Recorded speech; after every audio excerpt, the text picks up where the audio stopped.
Hi, everyone, and welcome to the National Council of Urban Indian Health's Peer-to-Peer Solution Center, Ask Anything Health Information Technology. My name is Tiffani Stark, and I'm one of NCUI's Public Health Program Managers, and I'll be your host today. We would like to thank you for spending some time with us to participate in today's discussion. We at NCUI appreciate your willingness to share your experiences with your UIO's HIT and EHR platform. We do understand that this can be a sensitive but very important topic.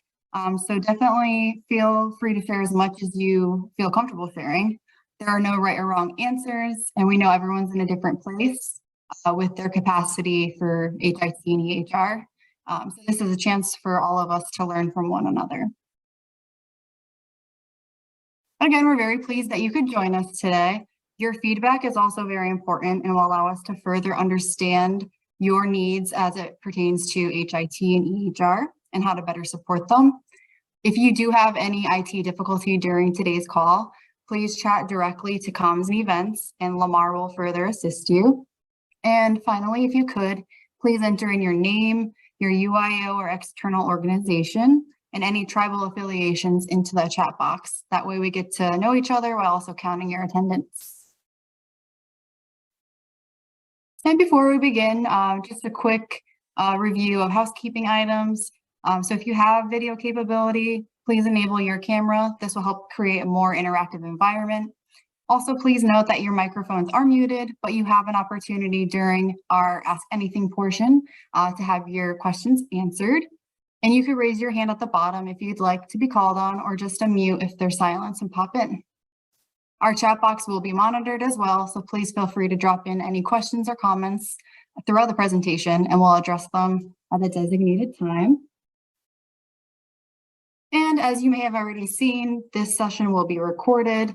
That way we could better further assist you with your UIO needs as it pertains to EHR and health information technology.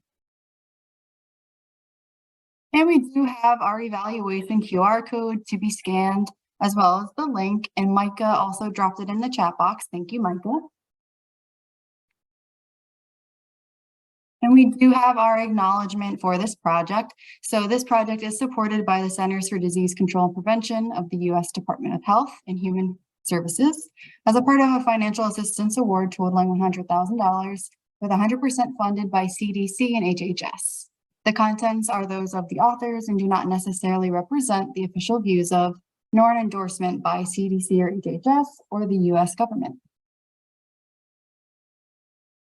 And a quick about NCUI for some folks that are newer. So the National Council of Urban Indian Health is the national nonprofit organization devoted to support and development of quality, accessible, and culturally competent health and public health services for American Indians, Alaska Natives living in urban areas. And taking a look at our agenda for today's session, so we will review some best practices with our expert, James Spillane. We'll then move into our Ask Anything portion for health information technology. And then we will conclude with some upcoming NCUI events and funding opportunities, as well as the evaluation and wrap-up. All right, I would like to introduce our expert, James Spillane. So James Spillane is the CEO of Health IQ. Mr. Spillane has extensive knowledge in leveraging health IT, the electronic health records, excuse me. And as a trained Institute for Healthcare Improvement advisor, James employs system thinking and design approaches to ensure quality delivery of care. So now I'll pass it over to James. Awesome. I'm glad you specified what order we're going to do it in. I didn't know if we could just open up with questions first and then go into the presentation. So this is really good because now it's more like a talk show where Jimmy Fallon or one of these people come out and they deliver their monologue, and then it turns into a dialogue. So I like that flow. Yeah, it's good I'm glad you specified that. Sometimes I look at my wife and I'm like, honey, I think you're having a monologue and we're not having a dialogue. You're talking at me. let's talk together. You're mansplaining to me. So this is really good. So I don't want to do that. So I just want What I would really hope for is that you, as we go through this conversation and as I'm presenting, you guys write down some questions and start to think about like, yeah, how has things changed in like just the last 5 years per se? And where do we think it is going to go? What do we think it will look like in the future? And then how do we seek, sense and share these kind of things? How do we like say, oh, this is something that's good. Let's apply it over here, and then let's share it with our organizations. All right, so this right here is up by Chin Lee. This is I like to have my slide decks have like pictures of Alaska, but I also sometimes like to have it of the places I'm actually going and seeing. And this is one of the places that I was just at. And so I said, hey, that's a cool picture. Let's put that on the slide deck. All right, next slide. So what we're going to be talking about is basically best practices. And some of the things that I'm starting to kind of seek and sense right now in terms of, wow, that's a good idea. Like when you stop and you take a picture of it, you're like, that's a good idea. Like, oh, let me take a picture of this. So when you guys do that, that should be the moment that something registers in you. Like, oh, that's a good idea. Let's see how we can amplify this idea. And here's one that I was just recently at. And this is like a simple idea of a best practice. Simply stating that these are the patient's parking spots. These are where the patients park. You guys park around the back. You're the employee. And oh, by the way, we love you. So I just thought this was one of the most genius, simplest things that you could do to really be a patient-centered medical home model. And sometimes technology can be little things that have existed for hundreds of years that you can apply and make a world of difference, high impact, if you will. Next slide. So one of the things I'm really starting to notice in healthcare around the country, and I've worked with probably 1/4 of the tribes out there. So I've worked all over the place from Maine to Florida to, San Diego to Alaska. And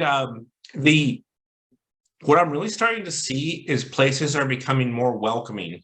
They're becoming more culturally relevant. So this is Sanders, Arizona, the town of Sanders, Arizona, Fort Defiance, Navajo, and their designs are hogans, their buildings. So they have their building designed that way. And you're seeing quilts on the walls, you're seeing wood inlays, you're seeing traditional stuff mixed with, modern stuff. And what people are doing is they're really reclaiming and really starting to say like, no, this is our space. This is how we do business. And it's becoming more accepting, more a place of well-being, more, it's just, you want to be there. You want to go to work, right? You want to go get a cup of coffee and go hang out there. All right, next slide. So the spaces themselves too are becoming that. They're becoming more functional in terms of like, now we're not going to have separate offices and silos and all this other stuff. We're going to work together communally because we're all here to serve the patient. We're all here as a service industry for the patient. They are the customer owner. How do we get better at what we do? So the good news about these pods, if you will, is that the person's right next to you. So one person can be talking about like a referral, like, hey, I'm going to call about the so-and-so referral. The other person can be like, no, I already called about that.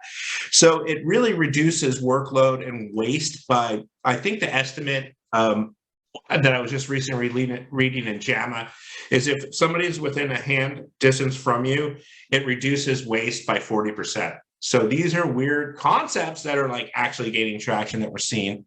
Next slide. And this is kind of what it looks like in practice. So you see the mobile unit right there. So that MA nurse will actually wheel that to the patient. So this is another concept too. So if you go to South Central Foundation or any of the clinics here in town in Anchorage, they will actually go to the room. So lab will go to the room. The MAs will go with a computer into the room. You don't move throughout the system moves to you. These are very interesting concepts. Like, so for example, like when you do need a lab or you need a shot, they will come into the room and give you the shot. You don't go to pharmacy to get the shot. You don't go to the lab to get the lab. They come to you. So this is really, these concepts are really putting the patient centered, the patient in the middle of the whole process, and we are serving the patient. This actually had a funny story. That's the famous warrior doctor. She's kind of in the red, Dr. Naomi Young, and she was in the middle of COVID and on CNN and all this other stuff at Navajo Nation. And she's saying, "Oh, hold on, James, let me look like I'm busy." And then she's trying to put her stethoscope on. That's why you see this weird blurry action there. All right, next slide. So I want to talk about SO-LO-MO. So if anyone knows what that word is, it's basically where we thought we were moving and pivoting in 2012 and where we actually are now. But it's social, it's location based, or location or local, and then it's mobile. What the world turned out to be was not so much so and not so much low, but a lot of mo. So meaning mobile. Mobile completely dominates that. And what we see is the waniness of social. We see the waniness of location device services. So the idea was 10 years ago is, oh, we have these devices. They basically are mobile in your hand. You can socialize with your friends and your family and everybody around you. And it's also location based. So you can say, hey, do you want to meet up? Okay, let's meet up over here. Oh, this is a good restaurant. My phone's telling me. Oh, I'm reading the reviews. Oh, I can post a picture of being there.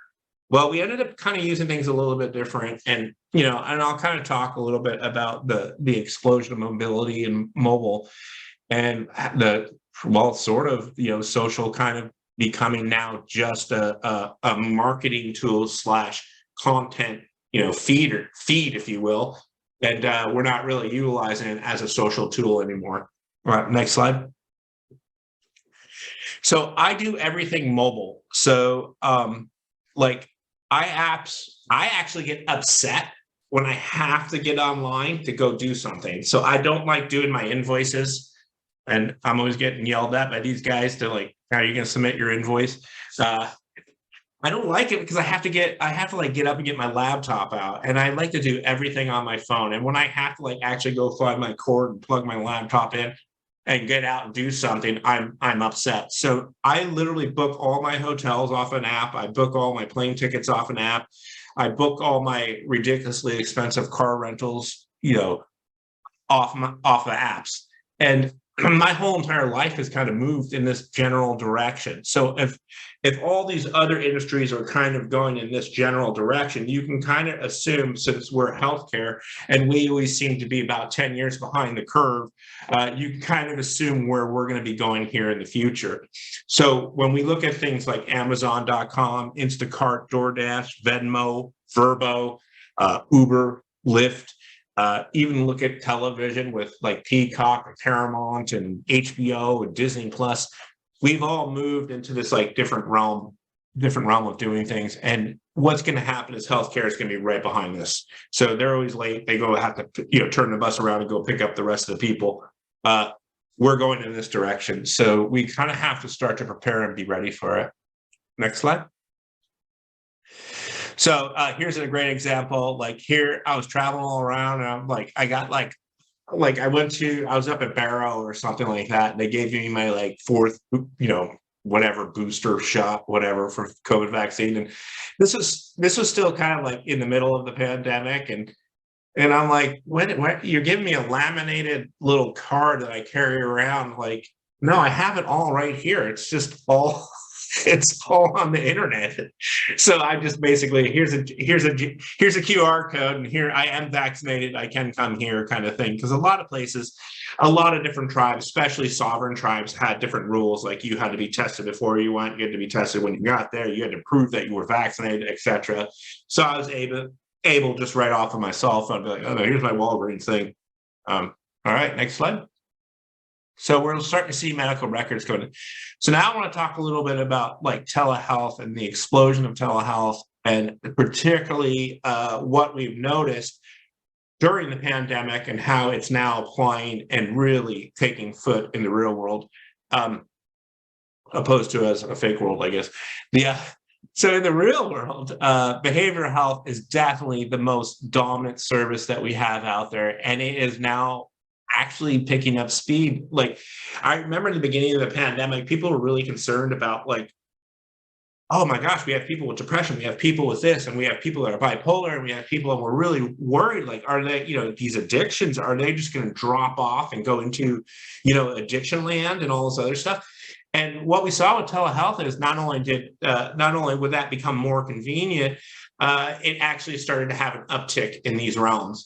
And I mean, so, like, in terms of, if you're going to a facility for behavioral health thing, it is way better to be discreet. It's way better to be like, no, I'd rather do that telehealth option. I'd rather do that one thing over there where I don't have to even get up today and get dressed and go someplace, and then have the risk of other people seeing me go to this place.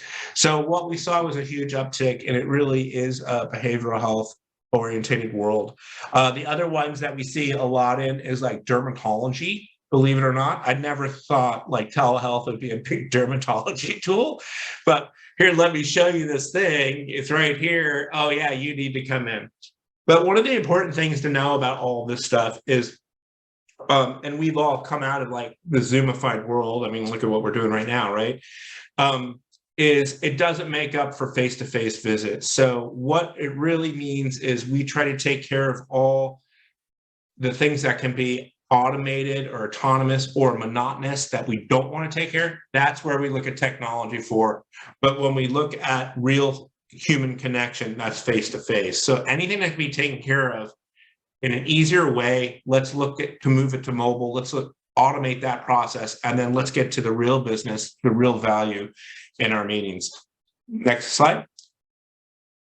So what telehealth has allowed for us to do is anytime consultation. So what that really means is it's completely opened up access to places that there was access issues. So we had this mentality pre-pandemic was you had to get in. It couldn't be done unless you got in. I can pay taxes, I can redo my driver's license, I can do everything without going to DMV, without going down to county hall, without doing any of this stuff. Everything has kind of moved. All that monotonous stuff that you actually dreaded has now moved to online.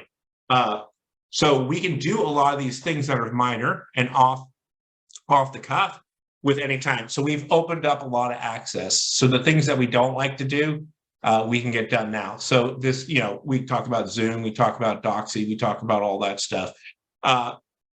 One of the advantages to all this, and I'll kind of go into this a little bit later and kind of talk about this, but we got like the ability for the first time to have like instant connection. I remember we used to go on a plane, and I remember I'd travel, and that was like a safe space, meaning you get on the plane and you could go someplace and you knew like, well, for the next 8 hours, I'm offline.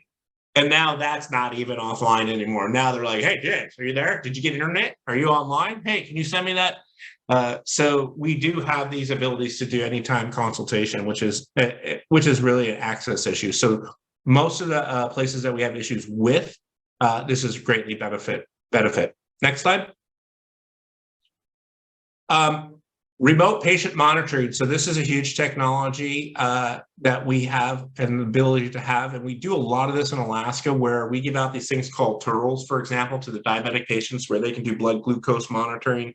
We're getting real-time monitoring now that's going back to our electronic health records, stuff like that, to where, oh, this patient's blood sugar is going up, this patient's blood sugar is not going up. My wife's a teacher. She's actually at school right now, and she has 2 diabetics, so she gets to be a nurse too at the same time. And these are high-risk diabetics that she has in her class, and she literally has a mobile app on her hip that she wears that will like beep, beep, beep, and then like, oh no, Emmett has this problem, or Joshua or whoever has this problem. We got to go over and we have to take care of him right now. We got to give him some orange juice or something like that. So we're getting better at remote patient monitoring, and we're starting to see this grow to where patients are actually bringing in devices to us now. So the DME is getting the DME, if you guys know what I'm talking about, is getting more advanced. So we're having to become more advanced for all this tech stuff. Next slide. That last slide was pretty cool too, because there was actually a monitor on there. That's the one that they roll into the patient. So here's more examples of mobile health. And, there'll be another slide called wearable health, but it's all kind of the same thing, if you will. It's hard to break out. But yeah, we have these apps that can literally take, what's your pulse today? What's your O2 saturation? What's your on a phone? So literally on this phone, I can put my hand on a sensor and it's telling me my O2 saturation, which is wild. It's something weird to think of. 10 years ago, you wouldn't think that you can get your O2 saturation. And it tells you your steps. It tells you, it tells you all the good stuff. How many glasses of water do you drink? You could have these things, these phones, these wearable devices actually help you in that process. So we're seeing the big pushes there. We're actually starting to see folks come in, and when I say folks, I mean folks like older people come in, and they have apps that are monitoring their medication adherence and stuff like that. And I'm like, oh my gosh, like I didn't even know that app existed. And here you are, 75 years old, and like, yeah, no, I took 3 of these and 4 of those, and like it's pretty amazing. So we're moving faster than we actually think we're moving. Next slide. Store and forward. So this is really a big thing for us. A lot of your electronic health records actually work this way. But what that means is we sometimes don't have to do things in real time. What we can do is do data rurally in places, or we can do data and then we can store it and then dump it later. So what we're seeing around the country is, when the pandemic came out, we all had to have our EHRs right to be able to send to like the CDC. So what we did on the back end with a lot of electronic health records is we're like, oh, we've done this before in Alaska. We do this with CMS. We do this with all our other things and our insurance companies and our immunizations and Vectrex and all those things. We just do them all during the day, and then at night it uploads. So that's kind of what a store and forward technology is. And you can see, again, all the things that we use that for: dermatology, radiology, pathology, ophthalmology, stuff like that.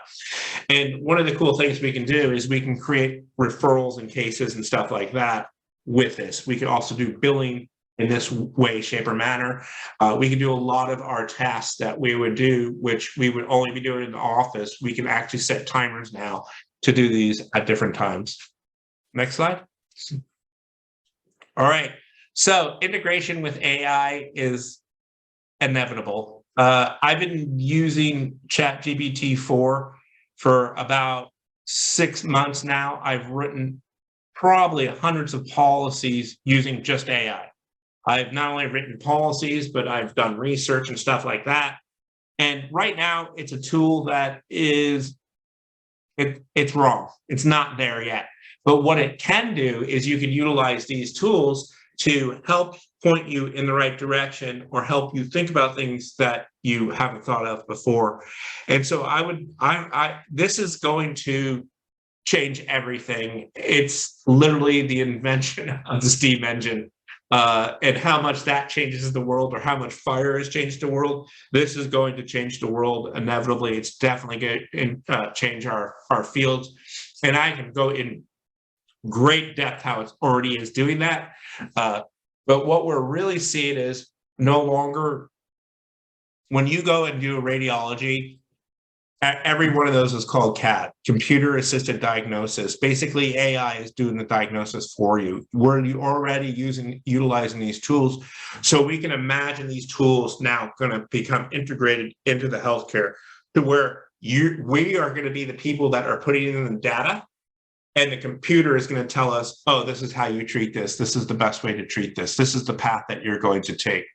So, and what are the advantages? Scalability, speed, ability to handle vast amounts of data efficiently. So a lot of data all at once. Here's what you need to focus on, kind of thing.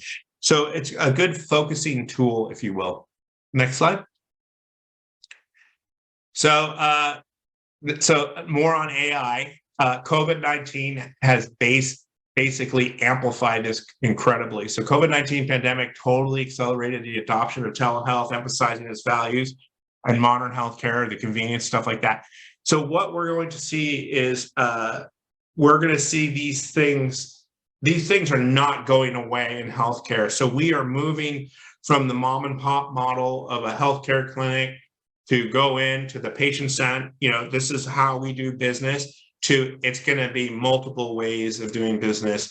So again, like I said, when we go back, like I don't hardly ever go to the grocery store anymore. I just Instacart that stuff. We're going to see more of these monotonous activities happening in healthcare. That what are the little things and what are the things that we actually really do need you present for happening here in the clinic. And that has just been rapidly accelerated to a point now where we have the moms and pops saying, well, why can't I get in? Okay, well, can I just do the thing on the phone? Like they're literally getting to that, to where they're conditioned to it in these places that have adopted this. Next slide. And then, of course, we have wearable tech. And what we're seeing is leaps and bounds in terms of like pacemakers that are now smart pacemakers, not just ordinary pacemakers. What we're seeing is like oxygen trackers. We're, like I said earlier, the turtles that we have at home. This whole entire field is like, what I'm seeing is it's expanding faster to where I'm the curious one going, what is that? So I go to places, I'm like, what is that? Oh, that's a so-and-so monitor. Are you serious? And we're looking at diabetes becoming this thing that's actually starting to become more self-manageable. We're seeing the implants and stuff like that. Like these things are moving quickly, faster than we probably think they're moving. So it's not becoming a thing that we're trying to manage. It's becoming a partnership with the patient that everybody is managing. Next slide. Privacy and security. So this is one of the great advantages of electronic health records and technology. And I even remember like back in 2005, 2007, actually giving a talk at Kodiak Area Native Association. And the concern is to their mind, the electronic health record, which we were transitioning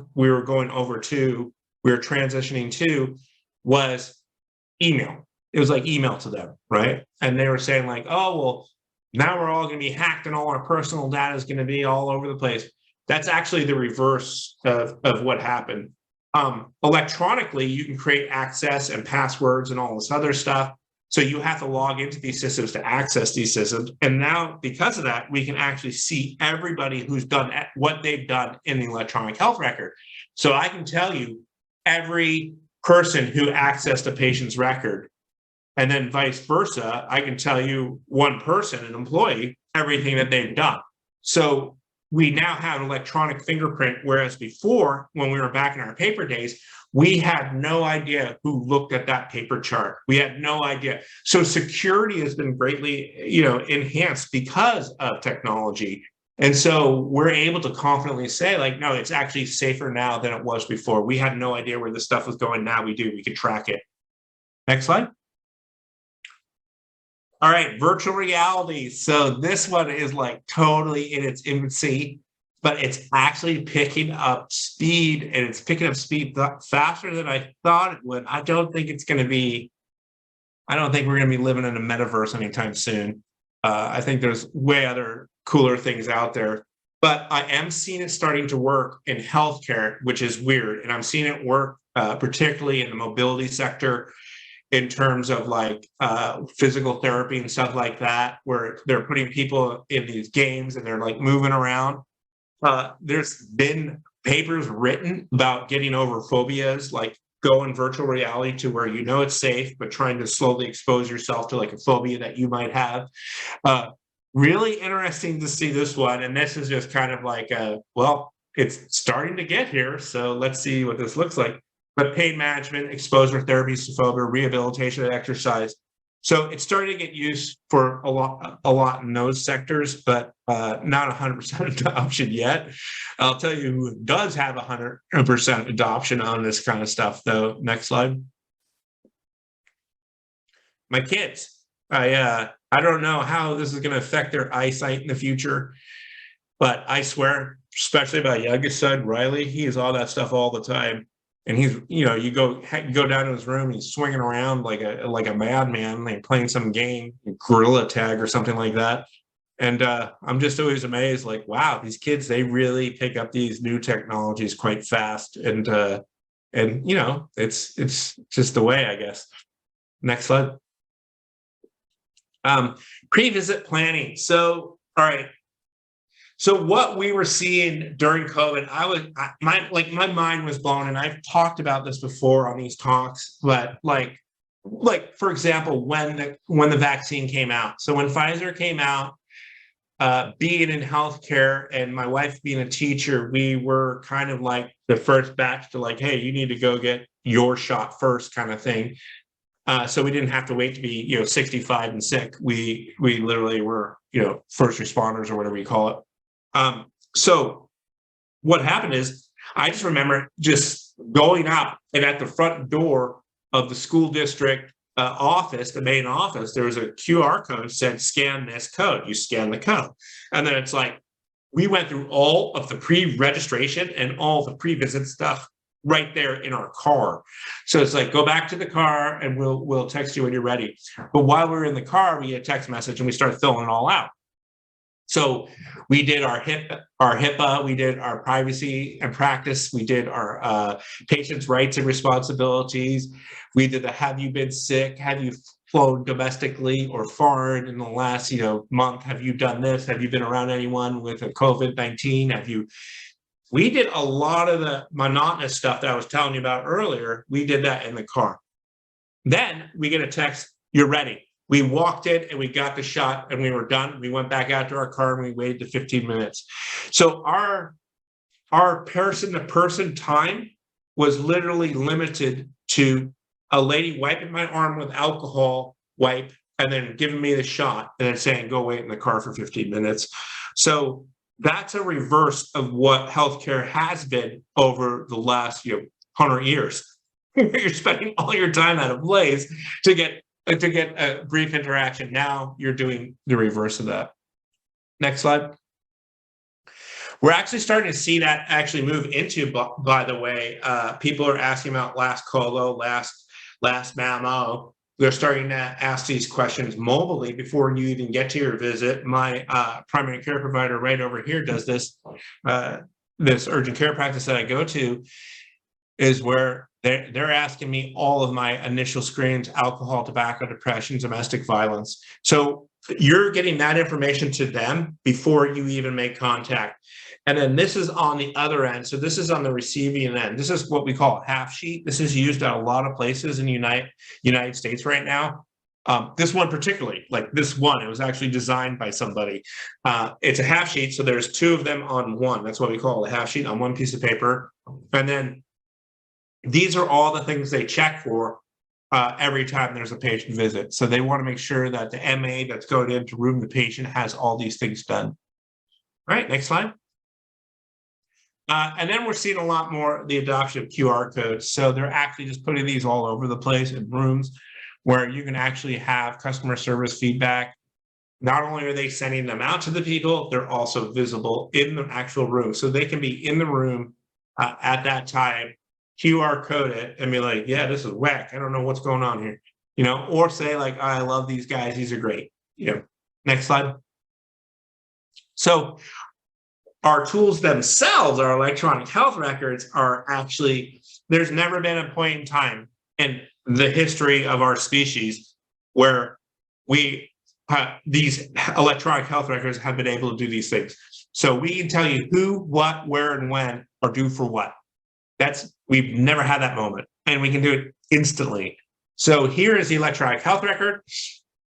Helps you take care of the patients who are coming through your door. It's just flat out telling you, dude, you need to do an alcohol screen, a blood pressure, depression, tobacco, and colon cancer. I can't find these in the system. This patient is due. Oh, by the way, they've already done their mammo, their pap, and all blah, blah, blah. So our electronic health records are telling us what to do. So now we're talking about like liability, if you will. We might be moving into that space because they're actually telling you what you need to do. Next slide. here's an example of eye care. So this is probably one of the most powerful tools that we've ever had in Indian Health. This thing, I can literally go into this thing and say, show me all the patients we've seen in the last 3 years. Okay, show me everybody who's due for a colorectal cancer screening. Okay, now show me everybody who's due for a memo. Oh, okay, now give me their phone number. Okay, now I can put this into another device. I can take this and put this into care message, or I can put it into an audio dialer or one of these other things, and we can actually contact these patients and message these patients that they need to make contact with us. So if the EHR is helping us take care of the patients who come through our doors, these tools are helping us take care of the patients who don't come through our doors. Next slide. And then here's an example of care message. So this is being utilized. Greg Riley is actually running a pilot project right now with about 5 or 6 sites where the IHS purchased this for them. And they're actually beta testing it for actual, hopefully go live on with multiple tribes and multiple urbans and multiple federal sites, to where we have this messaging tool that we can utilize, so we can send out warnings, or we can send out like, hey, your appointment's tomorrow and reminders, or you're due for this. Next slide. So tech in general, COVID-19 ended up having a silver lining. We saw things like reverse telehealth. So this was really an interesting thing, and I talked about this in our pre-meeting. Reverse telehealth, I actually saw it in the urbans first.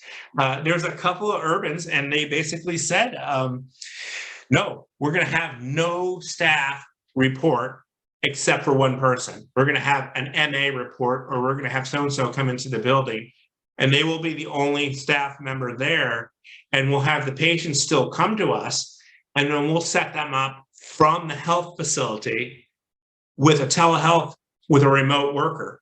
So that was something that I saw happen that never really thought about before, but yeah, it kind of makes sense. We were kind of doing a little bit of that in Alaska. So reverse telehealth was something that like came out of the COVID-19. Pre-visit screening and paperwork is now done digitally. It's starting to increasingly happen all over the country. We're seeing more proactive healthcare, so we're starting to, kind of get finally on that side of the fence. Access is greatly increased because you could reach out to healthcare professionals now, mobilely, computer, whatever. You can do that a lot easier, but like just with general what ifs. Like, do I need to come in for this? Do I not need to come for this? Like, I got this thing, my kid's got a fever, And then we're also learning scalable learning. We're kind of forced to learn a lot of this during COVID, but what we're starting to see is people actually are picking up and adopting these a lot quicker now, and they're becoming used and comfortable to it. Next slide. That's all I got. So I would be more than honored to answer any questions you guys have right now. Yes, thank you, James. We appreciate your presentation.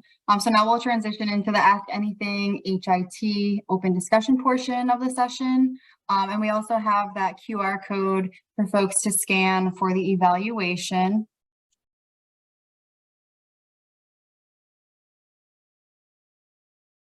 One of the weird things is, have you guys probably noticed this at NCUIH, but with Zoom, are you seeing kind of a drop off in terms of, we were kind of talking about this earlier, but we've kind of moved into the Zoom world.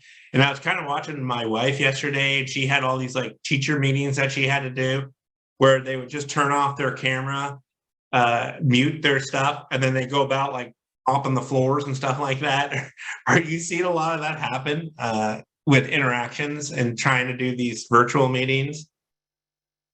Is anyone out there? So Sarah, Kim, Justin, Joe, Jeremy, Diana, are you guys seeing any of that happen with meetings now? Like the downside of all the positive things I was trying to talk about.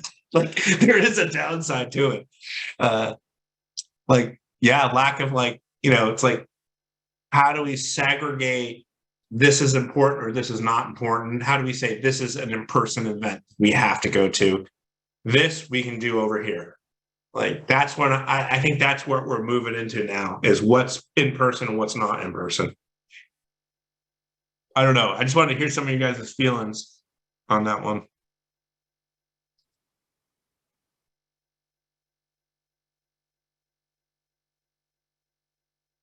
I see Alexander. I see Justin. Looks like Justin's coming off mute.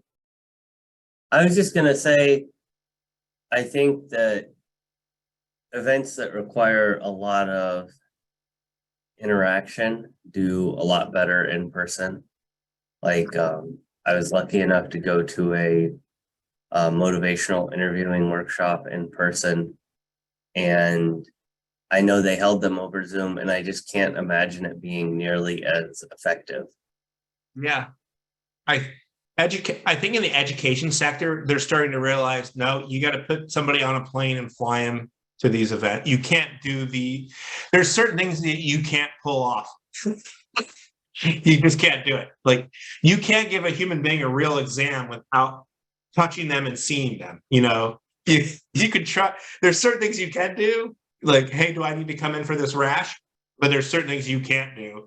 And and education is starting to get to that point where, my wife is a teacher. She just flew to Santa Barbara to do her, continued education learning, because she's like, I can't do this over Zoom. It's just, you got to be there in person to learn these things.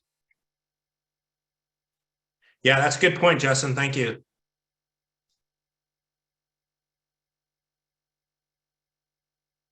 Just out of curiosity, what are some of the things that you guys are seeing out there, and how are some of the ways you're utilizing technologies, or better yet, how do you think things change since the pandemic? Do you see a different healthcare landscape now?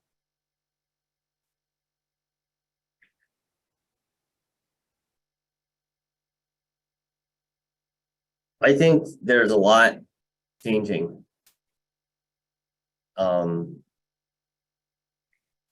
Like, just different options, you kind of have like almost virtual urgent care through some insurance companies now. I think the healthcare system as a whole has not recovered from the pandemic, if that makes sense. Like, we're still seeing kind of extreme waits for certain specialists, and even pretty big backlogs on primary care. And even even me, I was due for a colonoscopy like right that first month that we went into lockdown. And then I get like a letter in the mail saying, hey, we're shutting down this whole department. So for 2 years, they were like, nope, we're not seeing anybody. We're an urgent care clinic now. We're an ICU. We turned over. And so now we're like, okay, what about all those people that were due for their mammos, their paps, their colos? All right, welcome to Floodgate. Yeah. So you're 100% right, Justin. It's like a slow, all those people still need those tests.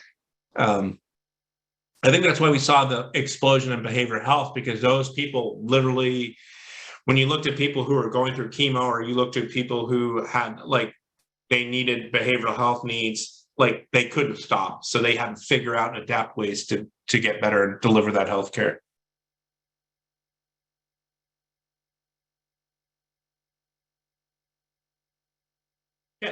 Yeah, Tiff, what was that? It makes you think about health issues that were overlooked. Yeah. Yeah, like I know there were people that had mentioned diagnoses that were overlooked because the focus was so strong on COVID. And then, like you had mentioned, certain departments were closed, or they didn't have the staff to stay open. So it really did impact people's health, other than just, COVID, and having to play catch up with that. No, it's 100%. Particularly things that need to be monitored, like diabetes, rehabilitation, physical therapy, behavioral health, medication. We're in a different world now. We've been through a dramatic event, if you will. We went through a pandemic. There's words, Black Plague, stuff like that out there. We went through that, and we're kind of acting like we didn't. I think we'll come back and realize, wow, the world's changed a lot. But yeah, I'm interested for you guys to tell me some of your thoughts, and if you have any questions, I'd be more than happy to answer them. I can tell you one other thing. I did not do this presentation. This presentation was completely done on ChatGPT 4. So that's wild. So if you guys want to talk about that this whole entire presentation was completely done on ChatGPT-4. So I just went in and changed a word here or there, but it gave me the skeleton of it. And so I did it on ChatGPT-4, copied and pasted it, and then I went in and put it into PowerPoint, into titles and headers, and then it dropped it all in. So I had a whole entire presentation, and then I could say, oh yeah, that works, this doesn't work, get rid of that, that works. So you could write a great critical labs policy, you could write a great warm handoff or a positive behavioral health screen, all utilizing these tools that are existing right now.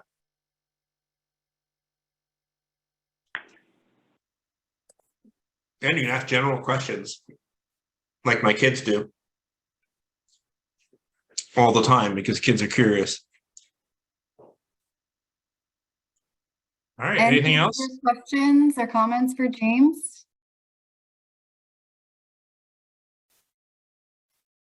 If not, that's okay. If you think of anything else before we close out, you can put it in the chat box or send us an email. I'll have my contact information up for anything that comes to mind after.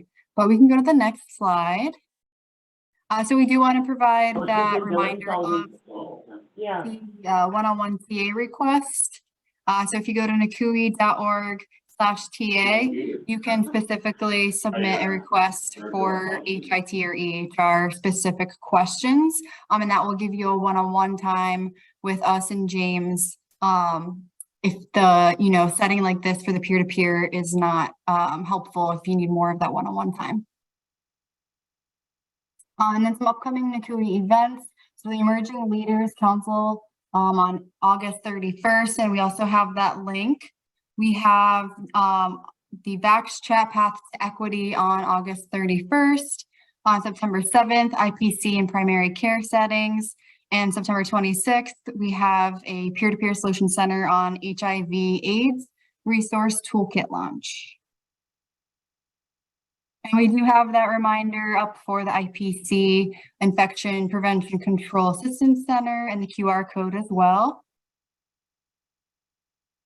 And some funding opportunities. We do still have one spot left for the electronic case reporting for year 2. So we do have both the link and the QR code there for you. And if you have any questions, I will be happy to set up a call with you if that's helpful as well. And then we also have that evaluation reminder, the QR code and link that will be super beneficial for us to better support you and your needs in the future. And again, we just want to thank you all for attending. Thank you for your questions. And thank you, James, for your presentation. I hope everyone has a great rest of their day.